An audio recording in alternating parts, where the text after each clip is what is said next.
Your body can begin a radical transition just 72 hours after your last slice of bread, especially if you deal with afternoon crashes, stubborn belly bloat, or late-night cravings you can't explain. But what happens when you finally flip the metabolic switch? This video is for educational purposes only and is not medical advice, and if you have diabetes, an eating disorder history, or any medical condition, talk to a qualified clinician before making major diet changes. Bread is often seen as a harmless staple, but to your biology, it can act as a metabolic switch stuck in the store position. This habit tends to fuel low-grade inflammation and can lock your energy reserves behind a wall of high insulin. Modern wheat products can be rapidly digested into glucose, and for some people this can produce a blood sugar impact comparable to other highly refined carbs.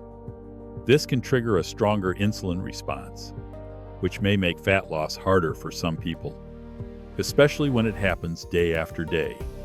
Fat loss can feel locked, not because you are weak, but because your hormones and appetite signals may be working against you. In plain terms, you aren't failing, your chemistry is. The enemy isn't the bread on your plate, it is the metabolic interference it creates. For some people, frequent refined bread intake can interfere with hormone signaling and may contribute to inflammatory load. But that's not the main effect yet. And this is the part most people never connect. When refined starch hits your bloodstream repeatedly, it can drown out the signals your body uses to regulate appetite, energy, and weight. We are mapping the 60-day timeline to stop the noise and restart your engine. Now watch what changes next.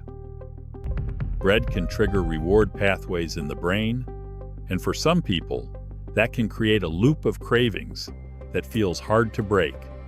Your brain is essentially being held hostage by a biochemical demand for refined starch. The clock starts the moment you remove the final trace of processed grain. Within the first 48 hours, your circulating insulin levels, which may have been artificially elevated for years, tend to begin a significant decline. The vault finally opens. If you try to moderate it in week 1, you usually restart the craving loop from zero. By the third day, your internal cache reserves of glycogen are often depleted.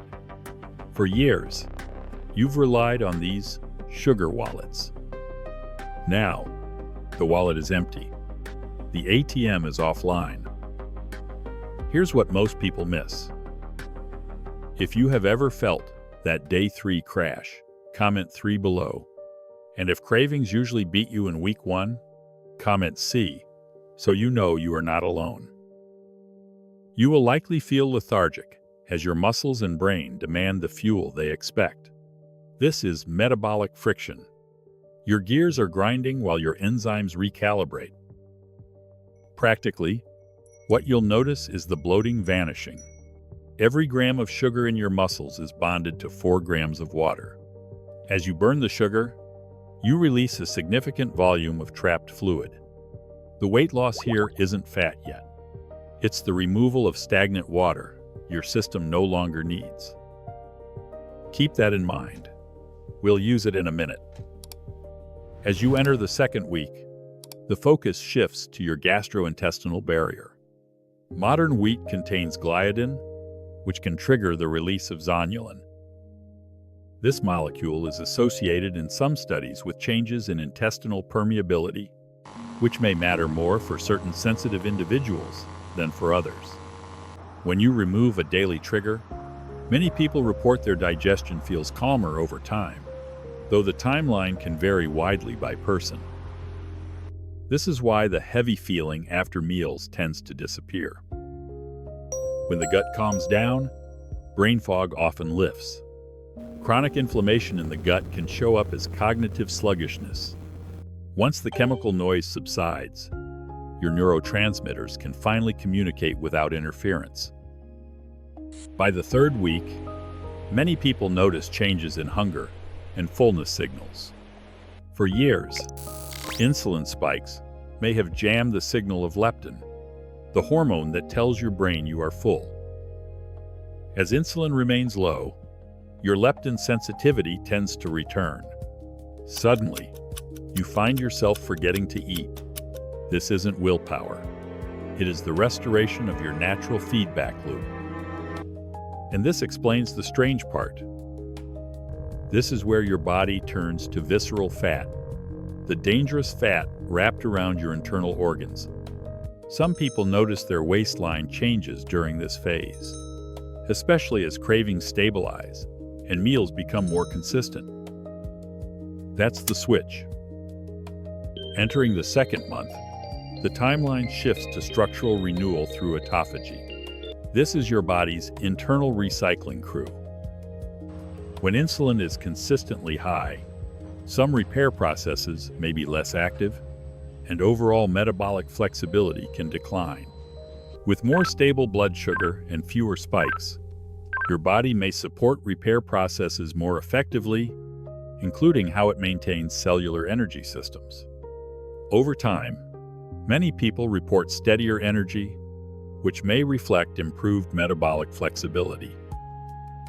You are no longer running on the dirty fuel of constant starch spikes. You are running on more stable energy. This can result in smoother energy from morning until night without the afternoon crash. In the final 2 weeks, some people feel like their body is settling into a new baseline. Your hypothalamus, the brain's thermostat, can recalibrate. Practically, your body may begin to defend this new, healthier weight more effectively than before. After 60 days, many people notice changes in how they feel day to day, but responses can vary depending on sleep, stress, total diet, and medical conditions. Some people report less stiffness and better recovery when they reduce refined grains, but autoimmune conditions are complex, and you should not treat this as medical advice. Your gut microbiome can also undergo a population shift. The bacteria that thrive on wheat-heavy patterns may decline. In their place, a different ecosystem can take root. You aren't just choosing different foods. Your biology can start signaling different cravings. Here's the simple system to apply this without relying on willpower. Support electrolytes. During the first week, use sea salt and magnesium to help manage the water flush and temporary fatigue.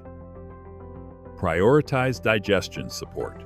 In week 2, consider simply, easy to digest meals and hydration as your body adapts. Commit to the full 60 days. This gives you enough time to see whether the change matters for you. Avoid the gluten-free replacement trap. Avoid ultra-processed, gluten-free breads. They often use high glycemic starches that can create a similar blood sugar swing for some people. Watch for hidden grain traps. Some sauces and dressings use wheat starch as a thickener, which can affect sensitive individuals. Don't use willpower as your only plan. If cravings hit in week 1, treat it like an adjustment phase and keep going. If you only remember one thing, remember this. Bread is not just a food. It can act like a switch. Turn it off for 60 days, and you give your body a chance to see what changes when insulin spikes and cravings calm down. Replacement plan. For breakfast, use eggs, Greek yogurt, chia pudding, or oats if you tolerate them. For lunch, use rice, potatoes, quinoa, or beans with protein. For snacks, use fruit with nuts, cheese, or boiled eggs. And if you want a sandwich feel, use lettuce wraps or corn tortillas instead of processed bread. If you want to make this easier, you need a simple system for the moments where bread usually wins. Because the real battle is not the first day, The real battle is the first social event, the first stressful workday, and the first night where you are tired and your brain wants the fastest comfort available. So here is the rule: reduce friction. First, set a 2-minute rescue meal. This is your emergency option when you are too busy to cook and too tired to think. Pick one of these and keep it stocked. A rotisserie chicken with microwavable rice, canned tuna with olive oil and fruit, eggs with a pre-washed salad mix, or Greek yogurt with nuts and berries. When your brain is hungry, it does not negotiate. It obeys the easiest option. Make the easiest option the one that supports you. Second, control your environment like a professional. If bread is in the house, you will eventually eat it. Not because you are weak, but because you are human. If you are serious about a 60-day reset, do not keep trigger foods within arm's reach. Put them out of the house, or at minimum, put them out of sight. This is not motivation. This is design. Third, understand what cravings really are. A craving is not a true need for bread. It is a signal that your body wants fast energy, fast comfort, or fast distraction. So you answer it with a better fast. If you want fast energy, you use fruit and salt, or a small serving of potatoes with protein. If you want comfort, you use something warm like soup, broth, or a hot meal with real texture. If you want distraction, you do not scroll. You move your body for 5 minutes. A short walk can drop the urgency of a craving faster than discipline ever will. Fourth, use a simple tracking metric that does not destroy your mind. Do not obsess over the scale. Track 3 things for 60 days. Your waist measurement once per week, your afternoon crash score from 1 to 10, and your craving score from 1 to 10. If your waist is shrinking, your energy is stabilizing, and cravings are dropping, you are winning, even if the scale is being dramatic. Fifth, do not confuse bread-free with carb-free. Some people feel amazing on lower carbs. Some people feel terrible. The goal of this reset is not to punish your body. The goal is to reduce the specific pattern that keeps insulin spiking and cravings looping. That is why replacing bread with ultra-processed gluten-free products is a trap.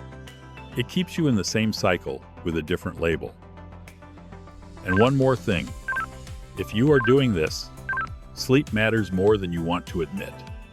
If you sleep 5 hours and live on stress, your hunger hormones will fight you. If you sleep 7 to 8 hours consistently, your appetite becomes easier to manage.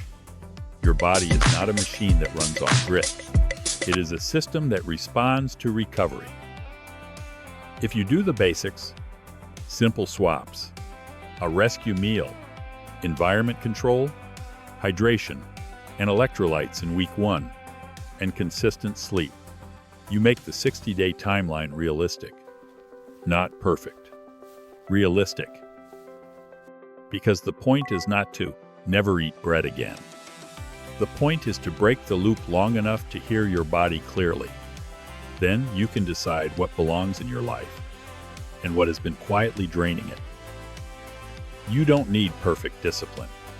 You need a smarter environment and a simpler plan. If you want more breakdowns like this, stay with this channel. Which part of this framework have you been missing? I will build a full 6 0-day meal template and a cravings-proof shopping list in the next video. So subscribe and tell me your hardest time window, morning, afternoon, or night.